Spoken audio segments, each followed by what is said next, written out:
aí, amiguinhos? Tudo tranquilo? Bom, hoje nós vamos estudar uma das partes mais importantes da mecânica, a conservação da quantidade de movimento, um assunto muito cobrado em diversos vestibulares do país. Legal? Então, bora lá, bons estudos! Bom, pessoal, vamos fazer aqui um rápido resumão para você lembrar do que se trata aqui, né? Então, o impulso para a força constante, a força vezes o intervalo de tempo, então lembrem que são grandezas vetoriais, né? E o sistema internacional, Newton vezes segundo. Então, o vetor impulso tem a mesma orientação da força. Quando eu tiver módulo variável, né, força de módulo variável, o cara vai te dar um gráfico, força pelo tempo, e você calcula a área desse gráfico. Quantidade de movimento, também chamada de momento linear, a massa vezes a velocidade, né, o produto mv, sistema internacional, quilograma vezes metro por segundo. A quantidade de movimento também tem a mesma orientação da velocidade. E o teorema do impulso, que é muito utilizado, né, para resolver problemas. O impulso da força resultante, variação da quantidade de movimento. Então, muito bem. E aí lembra que a unidade é a mesma, né? Acaba sendo unidade equivalente. Bom, vamos fazer o seguinte. Para você entender a conservação da quantidade de movimento, primeiro você tem que aprender algumas coisas. Por exemplo, qual é a quantidade de movimento de um sistema? A quantidade de movimento de um sistema é a soma vetorial das quantidades de movimento de cada partícula. Então, imagina que o nosso sistema é constituído por essas três bolinhas que provavelmente vão se colidir num certo ponto aqui. Aí eu preciso calcular a quantidade de movimento de todo o sistema. Toma cuidado que são grandezas vetoriais. Então, você tem que somar os vetores num método apropriado. Aqui, por exemplo, eu vou usar o método poligonal. A quantidade de movimento do vetor 1, massa vezes a velocidade, gerou esse vetor. A quantidade de movimento do vetor 2, está aqui para cima. E a quantidade de movimento do vetor 3. Tranquilo? Método poligonal, eu acho então o vetor resultante. Sai da origem do primeiro, chega na extremidade do último vetor. Esse vetor é a quantidade de movimento do sistema. Quando eu falar para vocês, mais no final da aula, da conservação da quantidade de movimento, o que conserva, na verdade, não é a quantidade de movimento de uma partícula. É esse vetor aqui, Fica ligado aí na aula para você aprender como que isso acontece. Vamos lá. Outro conceito importante antes da conservação propriamente dita da quantidade de movimento é o conceito de força interna e força externa. Então imagina essa cena aqui, nosso planeta Terra, aqui nós temos um astronauta e aqui a navezinha dele, está parecendo um ET, né? Imagina que esse astronauta, por algum motivo, empurre a nave com uma força F. Você sabe que pela lei da ação e reação, a nave também vai exercer uma força no astronauta em sentido contrário, por isso eu chamei de menos F, módulos iguais, né? Bom, como que a gente sabe se a força é interna ou externa a um sistema? Então depende do sistema. Vamos supor que o meu sistema de análise seja constituído pela nave e pelo astronauta. Então veja bem, esse par de forças são forças trocadas por corpos que pertencem a esse sistema.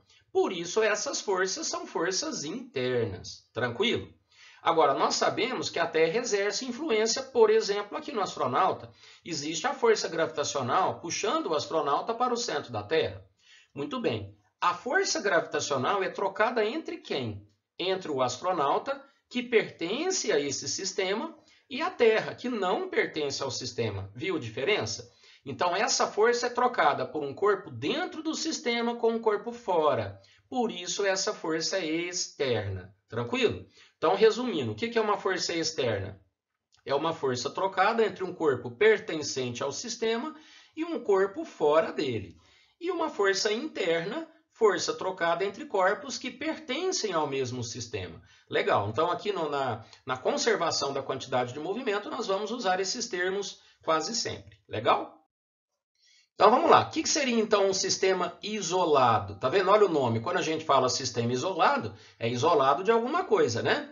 Então quando eu falo que o sistema é isolado, veja, quando nele não atua nenhuma força externa, olha só. Então para que aquele sistema que eu mostrei na tela anterior seja isolado, aquele astronauta junto com a nave deve ser afastado do nosso planeta, afastado das estrelas, do Sol, ou seja, não pode haver nenhuma força externa sobre ele para que ele seja isolado.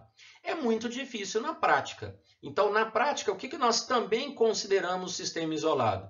Quando a resultante de forças externas ao sistema for nula. Então, é muito comum um sistema, por exemplo, uma colisão, onde no sistema aparecem forças externas, 2, 3. Mas se a resultante for nula, o sistema também pode ser considerado isolado.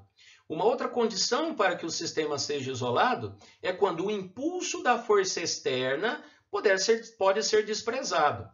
Se esse impulso for desprezado, lembra que impulso é o produto força pelo intervalo de tempo. Então, muitas vezes numa colisão, existe força externa aplicada, só que essa força externa, por exemplo, um atrito, age numa colisão durante pouco tempo. Então, nós vamos analisar o movimento num curto intervalo de tempo. Dessa forma, você pode desprezar o impulso dessa força externa, tornando o sistema como isolado. Tranquilo? Então, olha aqui um resumo para você aplicar nas colisões e na conservação da quantidade de movimento. Então, vamos lá. O que é um sistema isolado? Então, primeiro, a somatória de forças externas é igual a zero, que é o mais comum. Ou então, o impulso das forças externas é igual a zero. Para que o impulso da força externa seja zero, ou a força externa vai ser desprezada, ou ela vai atuar durante um intervalo de tempo muito pequeno. Tranquilo? Entenderam o que é um sistema isolado, então? Legal. E agora, quais são os principais exemplos de sistemas isolados? Então, a colisão é o que mais vocês vão ver de exercícios, né, cobrados em vestibular.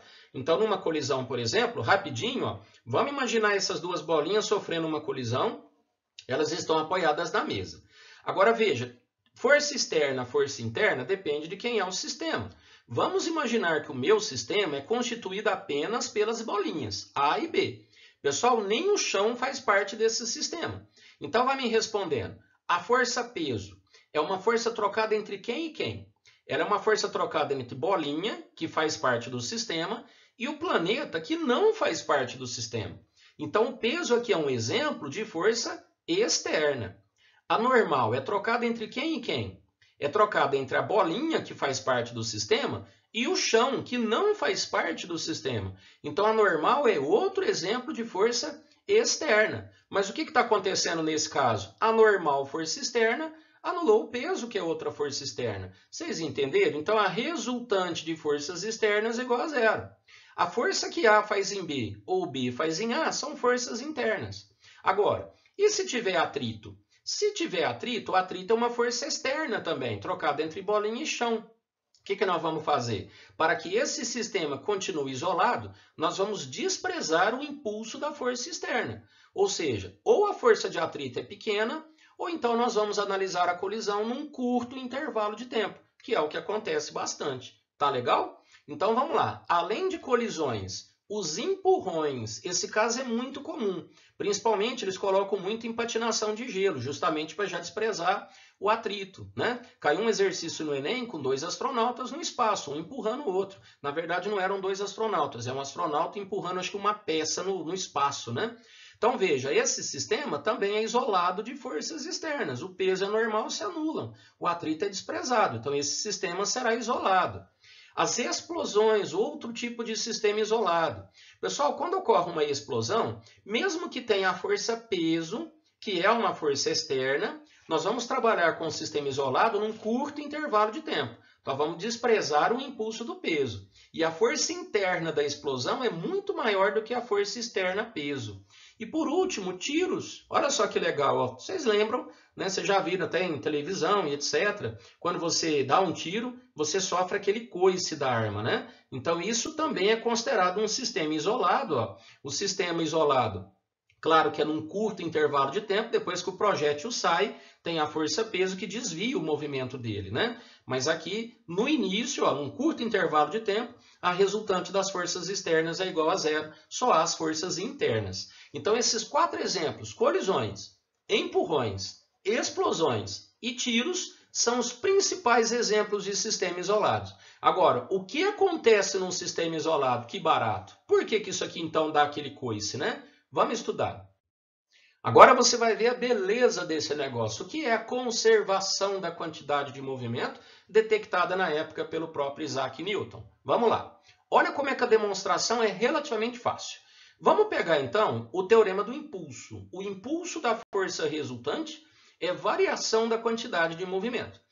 Mas veja, se eu pegar um sistema isolado, eu sei que a força externa, a resultante de forças externas, é igual a zero.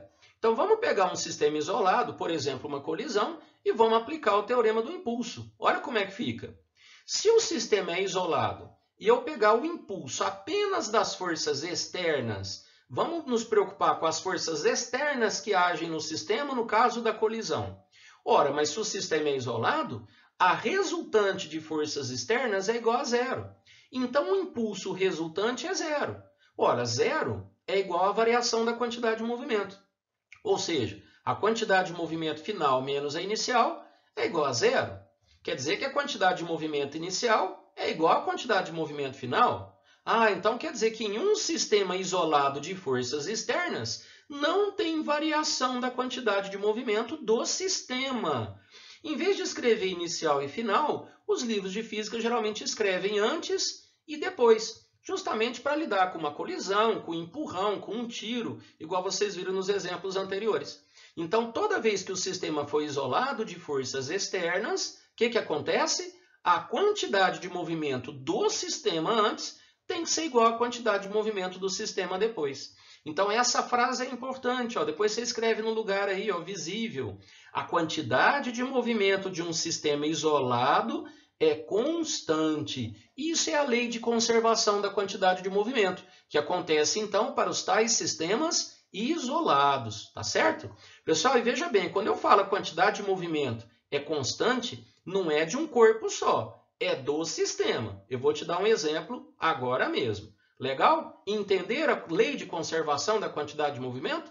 E qual tipo de exercício que você vai usar isso aqui? É muito fácil. Você vê no vestibular, você vê na questão de física, uma colisão, uma explosão, um empurrão ou um disparo com armas, quase sempre você já vai resolver aplicando essa lei de conservação. Legal, pessoal?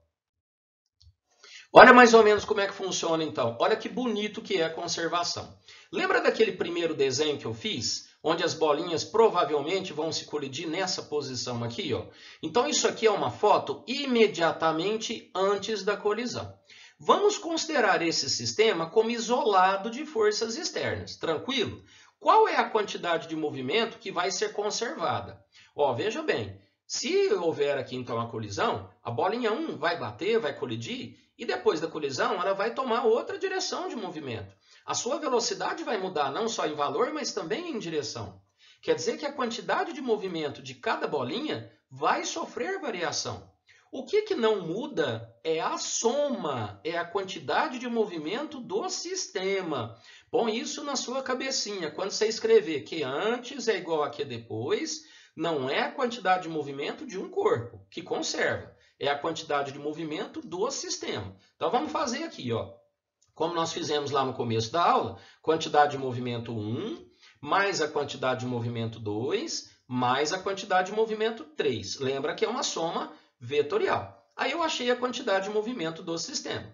Pessoal, então se isso aqui for um sistema isolado, esse vetor aqui que vai ser conservado, Cada vetorzinho individual vai sofrer uma mudança. Vamos ver um exemplo? Vamos supor que depois da colisão, uma situação é essa aqui, A bolinha 2 sofreu um desvio para cá, a bolinha 1 para o outro lado, a bolinha 3 para o outro lado. Cada vetor desse está representando a quantidade de movimento individual de cada bolinha. Mas qual será a quantidade de movimento de todo o sistema? Menino do céu, olha que bonito! Vamos somar. Quantidade de movimento Q1, olha aqui, Peguei esse vetor. Mais a quantidade de movimento Q2, está aqui. Mais a quantidade de movimento Q3.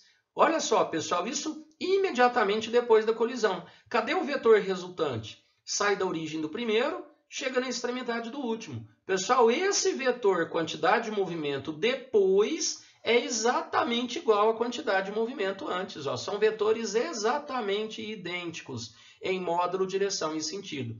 Isso que significa a conservação da quantidade de movimento, que ocorre então para colisões, explosões e outros exemplos que vocês viram lá. Inclusive, quando for uma explosão, é isso que você tem que pensar. Como que a granada, por exemplo, explode? Ah, ela explode, ela foi jogada verticalmente para cima e ela explodiu no ponto de altura máxima.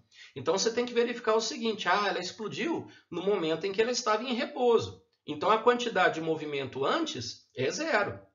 Agora, se ela explodiu, por exemplo, em 3 fragmentos, cada um foi para o lado, a hora que você somar os vetores, quantidade de movimento desses fragmentos, tem que ser igual à quantidade de movimento antes, ou seja, zero. Legal, pessoal? Fala que não é bonito isso. E agora, eu coloquei aqui alguns exemplos, né? São animações simples, né, de internet, mas dá para você ver aqui num exemplo muito comum de uma colisão.